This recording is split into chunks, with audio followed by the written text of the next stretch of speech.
Hello बच्चों, my self RJ. जैसा आपको पता है एक्सरसाइज 1.3 चल रही थी। 1.3 के 9 सवालों को हम कर चुके थे। पिछले 3 वीडियो में हम 9 सवालों को कर चुके हैं। आज हम देखेंगे सवाल नंबर 10 और आज यह इस एक्सरसाइज की आखिरी वीडियो होगी। इसके बाद हम स्विच कर देंगे नेक्स्ट एक्सरसाइज 1.4 जो इस अभ्यास की लास्ट एक्सरसाइज होगी। तो चलिए शुरू करते हैं आज का पहला सवाल, यानी कि क्वेश्चन नंबर 10 से। इसको समझने की कोशिश करते हैं सवाल में कह क्या रहा है, यानी क्वेश्चन में कहा क्या गया है। मान लीजिए कि ये कोई फंक्शन है, वो डिफाइन किया गया है x से y में। x क्या है, डोमेन है, और y क्या है, कोडोमेन है। और बता दिया गया है कि ये जो फंक्शन है कैसा है, व्युत्क्रमणीय फलन है। क्या है, व्युत्क्रमणीय फलन है। और आपको सिद्ध करना है कि f का जो प्रतिलोम फलन होगा वो कैसा होना चाहिए, यूनिक होना चाहिए, मतलब एक ही होना चाहिए। कितना होना चाहिए, एक ही।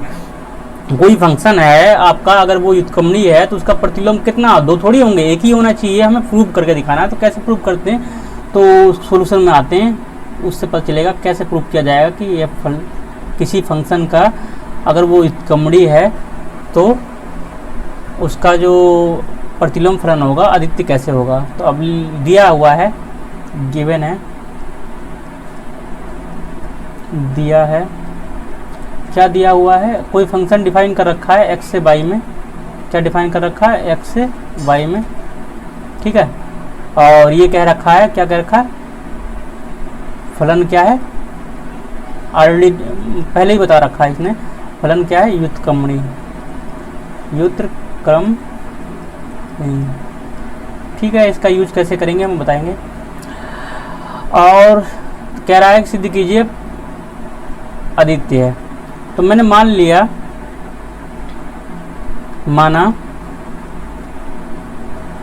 माना इस फलन f के 2 प्रतिलोम फलन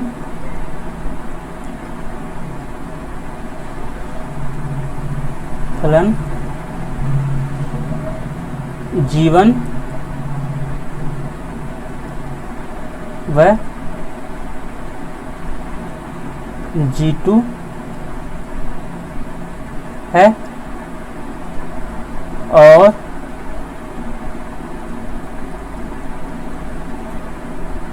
y जो एलिमेंट है वो किसमें है, y में, मतलब कोडोमेन में एग्जिस्ट करता है।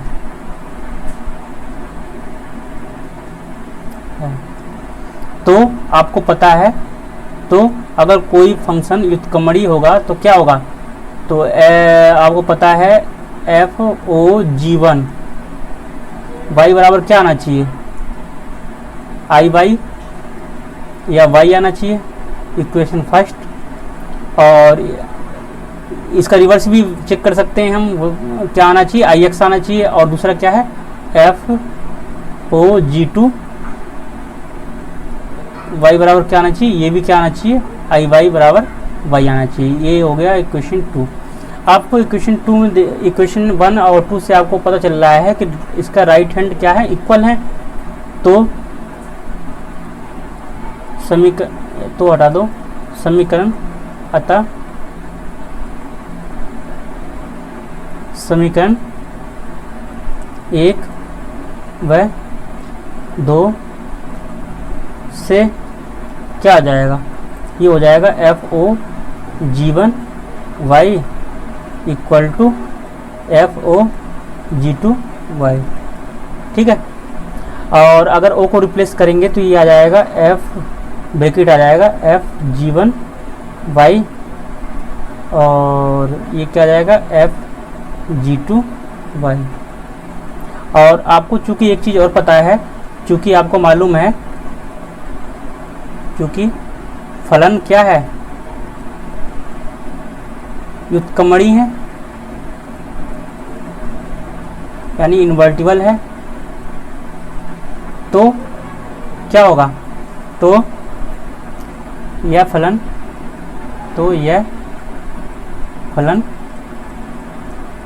एक एक ही होगा। एक एक ही होगा। और आपको एक एक ही होता है तो क्या होता है, आपको पता है एक एक ही अगर फंक्शन होता है तो अगर मैथमेटिकल तरीके से देखें तो एफ एक्स वन बराबर, अगर एफ एक्स टू है, क्या है, एफ एक्स वन बराबर एफ एक्स टू है, तो ये क्या हो जाएगा, एक्स वन बराबर एक्स टू हो जाता है। तो यहाँ पे एक्स वन की जगह क्या दे रखा है, जी वन वाई, और एक्स टू की जगह क्या दे रखा है यहाँ पे, जी टू वाई। तो इसलिए क्या होगा, इसलिए इसलिए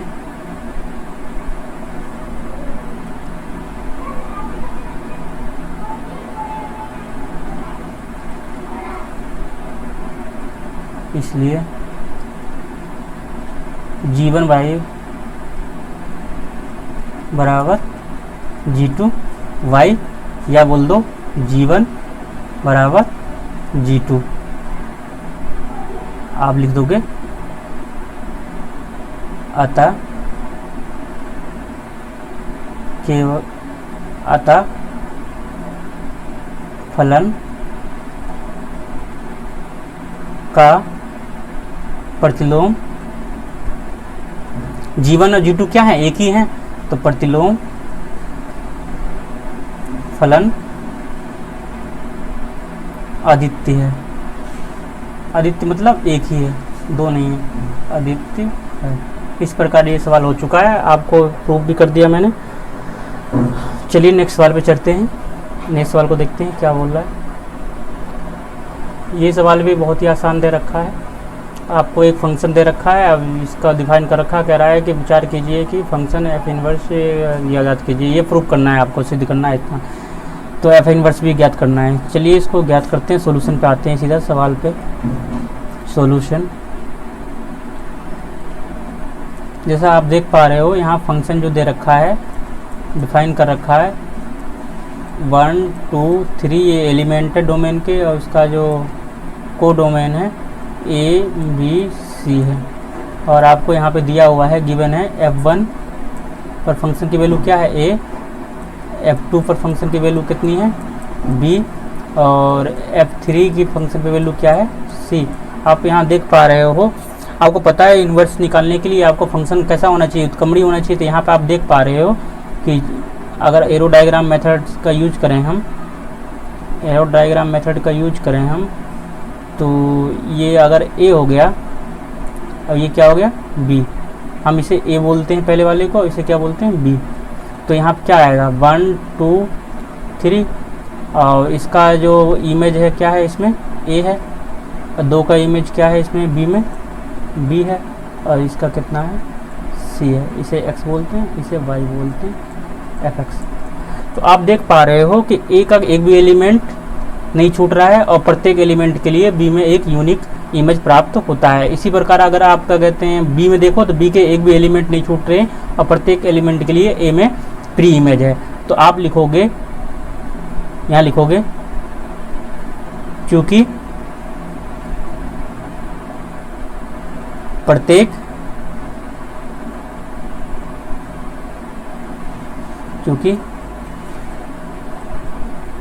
ए के प्रत्येक अवयव के लिए बी में इमेज है, वह बी के प्रत्येक अवयव यानी एलिमेंट के लिए ए में प्री इमेज है। क्या है, प्री इमेज। इसलिए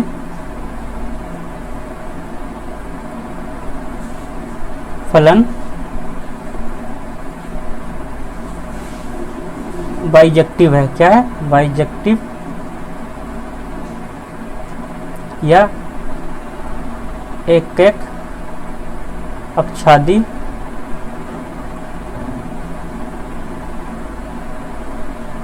फलन है। एक अक्षादी फलन है, तो इसका मतलब क्या हुआ, इसलिए अतः इस फलन का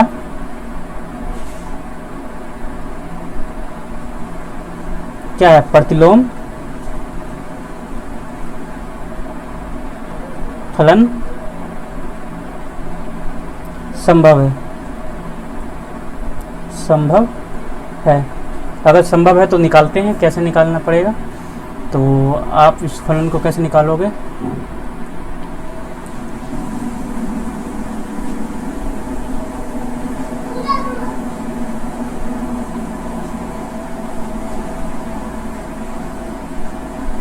निकालने का प्रयास करते हैं और संभव है तो संभव है तो प्रतिलोम फलन कैसा होगा, तो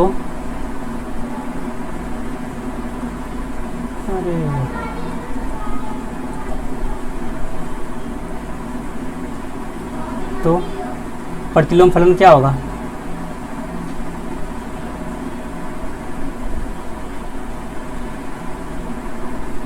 फलन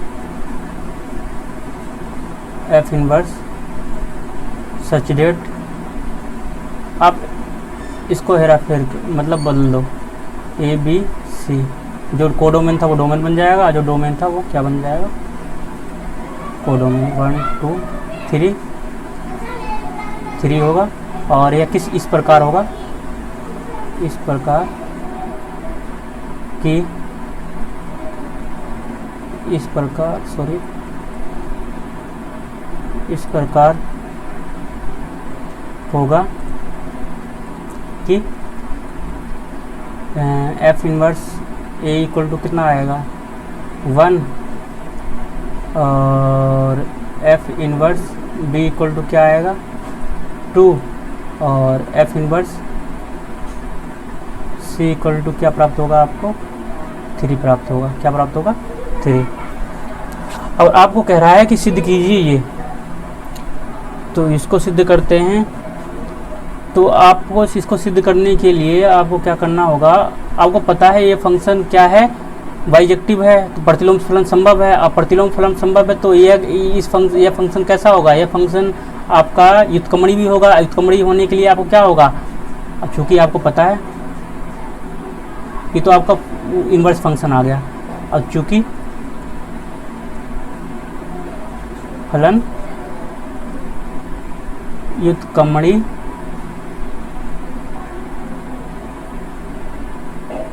भी है, इसलिए ये क्या होगा जी नहीं है,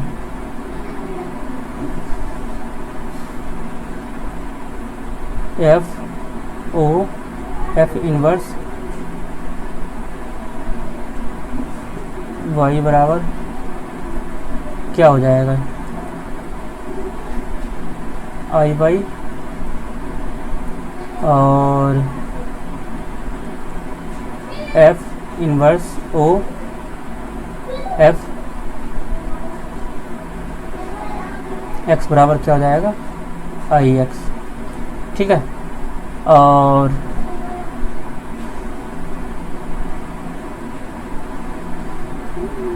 इसी प्रकार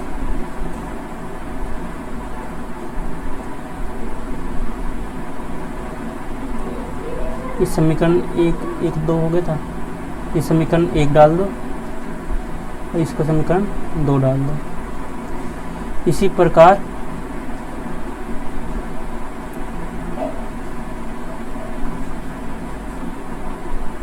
एफ इनवर्स फलन भी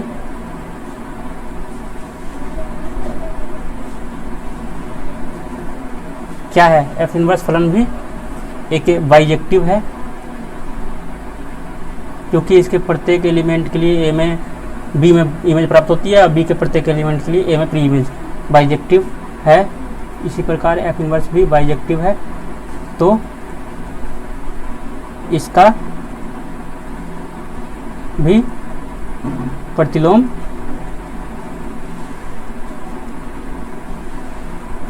संभव है। प्रतिलोम संभव है तो कैसे निकालोगे, ये प्रतिलोम ऐसे निकालोगे, एफ इनवर्स का इनवर्स सचेडेट, ये क्या हो जाएगा, ये हो जाएगा आपका। फिर इसका एलिमेंट डोमेन को कोडोमेन बना दो, डोमेन को कोडोमेन, कोडोमेन को डोमेन 1 2 3, सचेडेट क्या आ जाएगा, ये आ जाएगा ABC, समीकरण 3। अगर मैं इसकी समीकरण एक, ये इसको समीकरण, सॉरी इसको एक मिनट, इसको करते हैं, क्या था ये गड़बड़ कहाँ गई, इसको हम समीकरण 1 2 मत डालो,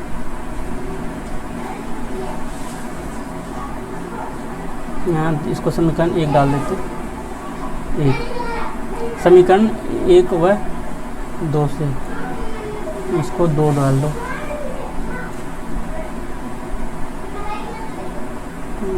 समीकरण 1 व 2 से आप देख पा रहे हो समीकरण 1 और 2 में आपको देखो डोमेन, इसका भी डोमेन ए है, इसका भी डोमेन क्या है, ए है, इसका भी कोडोमेन बी है और इसका भी कोडोमेन बी है। अगर कंपेयर करें समीकरण 1 व 2 से, समीकरण 1 व 2 से, समीकरण 1 और 2 से क्या आ जाएगा, ये आ जाएगा आपको निकल के, देखो ये तो सब सेम ही है, तो ये फंक्शन किसके बराबर हो जाएगा, एफ के इक्वल हो जाएगा। तो आप लिखोगे एफ इनवर्स का इनवर्स बराबर क्या आ जाएगा, एफ। यही आपको क्या कर रहा था, प्रूफ करवा रहा था, यही आपको क्या करवा रहा था, प्रूफ करवा रहा था।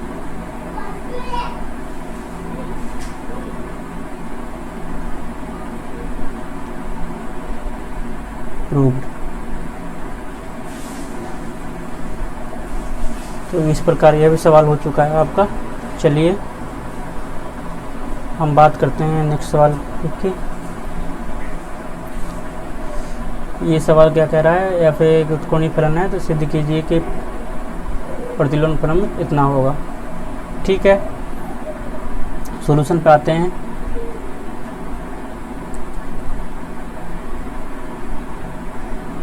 एफ एक्स से वाई में कोई फंक्शन है और क्या है यह फलन क्या है, व्युत्क्रमणीय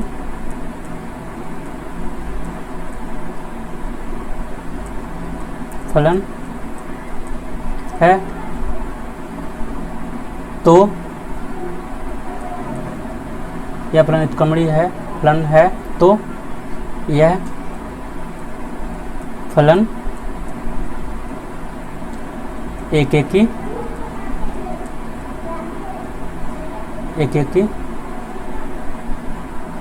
आच्छादक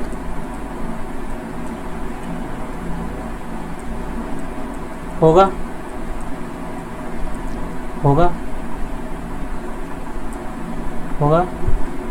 तथा प्रतिलोम फलन संभव होगा। क्या होगा, प्रतिलोम फलन संभव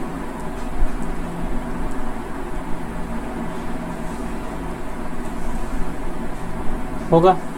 तो यदि मान लिया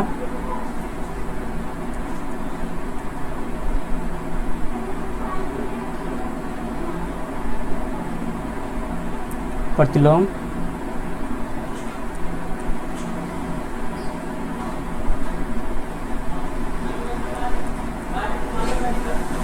फलन एफ इनवर्स है तो ये कैसा हो जाएगा, इसलिए ये कैसे डिफाइन हो जाएगा, प्रतिलोम फलन F inverse such that why से एक्स। और ये हो जाएगा। अब क्या करते हैं, अब आप निकालते हैं इसका भी इन्वर्स निकाल, ये प्रूव करना था आपको, तो इसका भी इन्वर्स निकाल लेते हैं क्योंकि यहाँ लिखना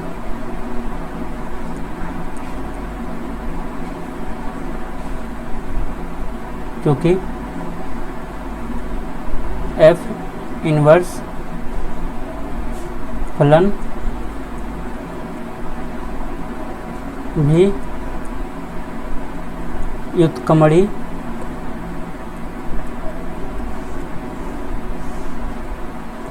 एकेकी आच्छादक फलन है, इसलिए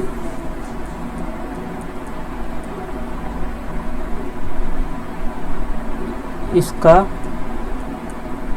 भी प्रतिलोम फलन संभव है। प्रतिलोम फलन क्या आएगा इसका? एफ इनवर्स सच डेट क्या जाएगा? एक्स से वाई। ये समीकरण आप एक डाल देते हैं, इसको थोड़ा सा आगे कर देते हैं।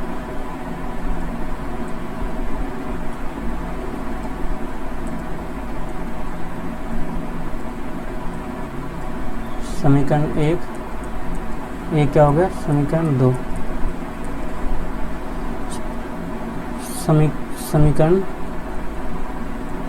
एक व दो से, जैसा कि आप देख पा रहे हो समीकरण एक दो में इसका भी डोमेन x है, इसका भी डोमेन x है, इसका भी कोडोमेन x है, y है, इसका भी y है। तो ये फंक्शन क्या होगा? ये फंक्शन f बराबर किसके हो जाएगा? इसके f इनवर्स का इनवर्स। अतः समीकरण एक और दो से क्या जाएगा? f इनवर्स का इनवर्स इक्वल टू f। तो आपका ये भी सवाल प्रूफ हो चुका है। आपको इसमें एक बात बता रखी थी, अगर कोई फंक्शन ऑटोमेटिक आपने पहले बता दिया कि व्युत्क्रमणीय फलन है, तो व्युत्क्रमणीय फलन का मतलब क्या होगा? ये फंक्शन क्या होगा? एकेकी आच्छादक होगा। एकाकी आच्छादक होगा तो ऑटोमेटिक प्रतिलोम फलन संभव होगा। और प्रतिलोम फलन क्या होगा? इसका आप जो डोमेन था वो कोडोमेन बन जाएगा, जो कोडोमेन था वो डोमेन बन जाएगा। जैसे ये आया, अब ये फंक्शन भी क्या है? ये भी फंक्शन क्या होगा? ये भी फंक्शन एकेकी और आच्छादक होगा, क्योंकि कोई फंक्शन अगर आपने क्या किया, अगर कोई फंक्शन, एक चीज याद रखना है, अगर कोई फंक्शन f एकेकी व आच्छादक है यानी व्युत्क्रमणीय फलन है, तो f इनवर्स भी क्या होता है? व्युत्क्रमणीय यानी एकेकी आच्छादक फंक्शन होता है। और एकाकी आच्छादक फलन होगा तो उसका भी प्रतिलोम संभव है, और वो प्रतिलोम किसके बराबर होगा? f के बराबर होगा, जैसे समीकरण एक और दो से आपने देख लिया। चलिए नेक्स्ट सवाल को करते हैं।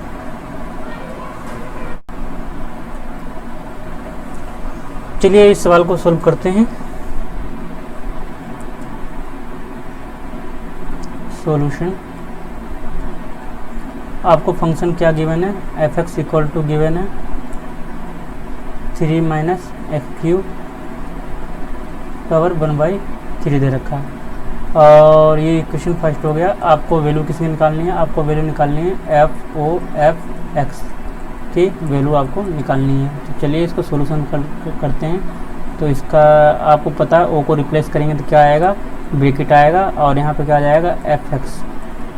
ये अभी हम कुछ नहीं किए हैं, हम कल ही उसको ओ को रिप्लेस किया है। और एफ एक्स की वैल्यू कितनी होती है? एफ एक्स की वैल्यू दे रखी है यहाँ पे 3 माइनस एक्स क्यू पावर 1/3।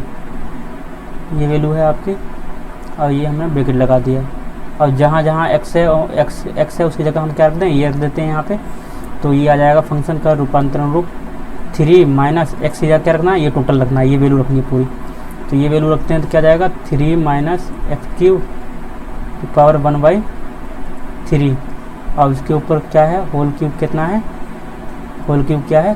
3 है। और बाहर कितना दे रखा है? 1/3 दे रखा है। तो अगर हम इसको सोल्व करें तो ये क्या जाएगा? क्यू से क्यू कट जाएगा, तो ये कुछ ऐसा हो जाएगा 3 माइनस 3 प्लस एक्स क्यूब।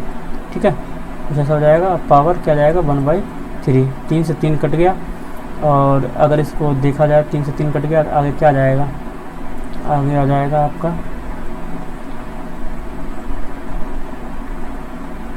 आगे आपका आ जाएगा, आगे आपको प्राप्त होगा एक्स क्यूब पावर कितनी है 1/3 है, 3 से 3 कट गया तो वैल्यू कितनी आ गई x आ गई, यानी कि अर्थात f(x) की वैल्यू कितनी आई आपकी x प्राप्त हुई। क्या प्राप्त हुई x। तो कौन सा ऑप्शन सही है आप इसमें टिक मार दो। अतः ऑप्शन नंबर सी आपका करेक्ट है। चलिए नेक्स्ट सवाल पे आते हैं जो आज का आखिरी सवाल होगा शायद। हाँ, आज का आखिरी सवाल है f(x) बराबर इतना दे रखा है, f का प्रतिलोम फलन है, मैप इतना है इतना निम्नलिखित में किसके द्वारा प्राप्त होगा। ठीक है,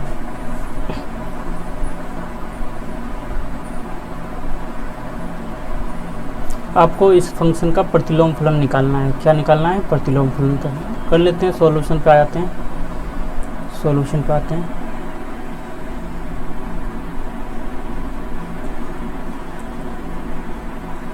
सॉल्यूशन पे आते हैं।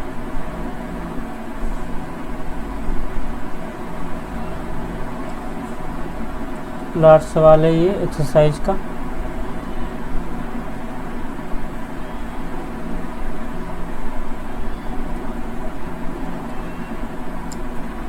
सॉल्यूशन आपको गिवन क्या है f(x) इक्वल टू गिवन दे रखा है 4x + 3x + 4। इक्वेशन फर्स्ट मान लिया आपने। अब फंक्शन कैसे डिफाइन कर रखा है, फंक्शन डिफाइन कर रखा है डोमेन जो लेना है आपको r लेना है, और को डोमेन जो लेना है आपको डोमेन आपको क्या ले सकते हो, डोमेन -4/3 को छोड़कर बाकी सभी चीज़ ले सकते हो। क्या ले सकते हो -4/3 को छोड़कर कोई भी वैल्यू ले सकते हो, जबकि कोडोमेन r आना चाहिए आपको। कोडोमेन कोई भी वैल्यू आ सकती है r, मतलब वास्तविक संख्या है। तो अब इसको पहले देखते हैं कि इसका इन्वर्स जब ज्ञात कर पाएंगे जब फंक्शन का नेचर पता हो कि ये कमड़ी है कि नहीं है, यानी कि यह फंक्शन एकेकी अक्षादक है कि नहीं है। तो पहले चेक करते हैं इस फंक्शन को एकेकी अक्षादक है कि नहीं है।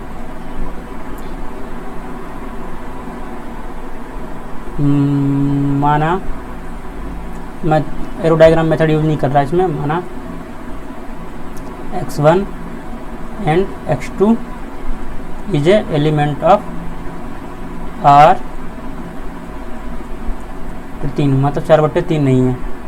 तो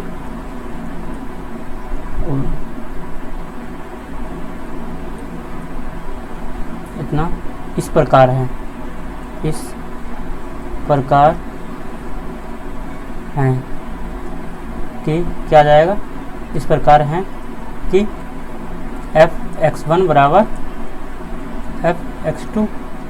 तो देखते हैं, ये रख देते हैं यहाँ पे 4x1/3x1 + 4 = 4x2/3x1 + 4। तो चलिए सोल्व करते हैं इसका। क्रॉस मल्टीप्लाई 4 से 4 काट देते हैं हम पहले और क्रॉस मल्टीप्लाई करते हैं। तो ये क्या जाएगा x1 3x1 + 4 = x2 3x1 + 4। यहाँ x2, यहाँ पे x2 होगा, x2 होगा यहाँ पर, यहाँ पे भी x2 होगा।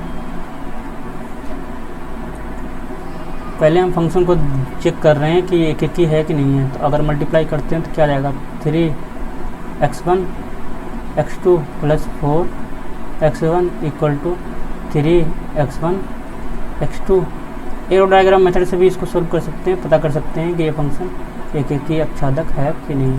दिया जाएगा 4x1 बराबर 4x2, 4 से 4 कट गया तो ये क्या जाएगा x1 बराबर x2। अतः फंक्शन क्या है, अतः फलन एकेकी है, एकेकी है। तो फलन एकेकी है और आपको क्या दिखाना है, एकेकी है और आपको दिखाना है अक्षादक। और तथा और यदि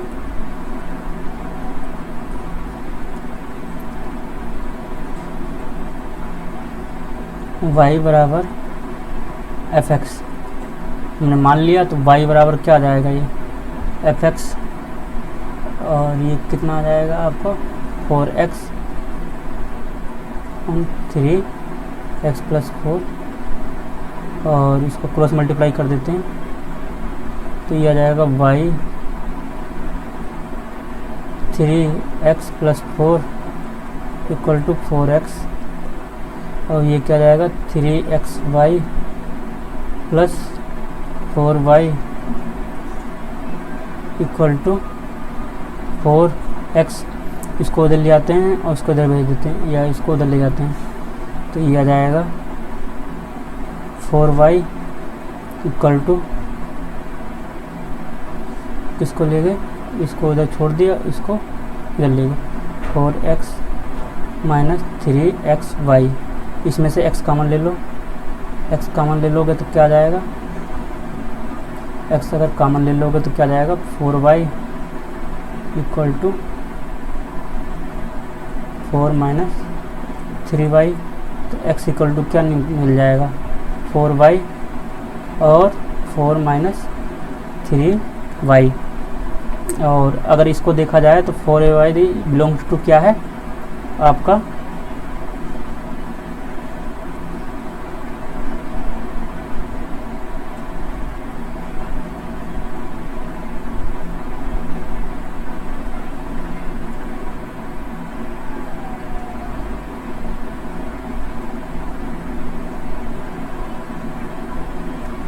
क्या, किस में बिलोंग कर रहा है, आर में बिलोंग कर रहा है,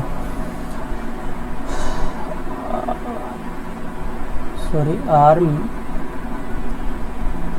माइनस 4/3 में है। तो आप लिखोगे अतः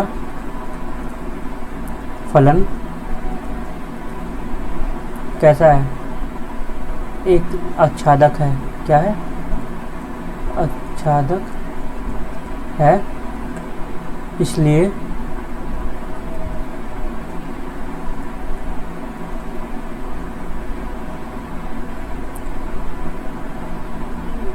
इस फलन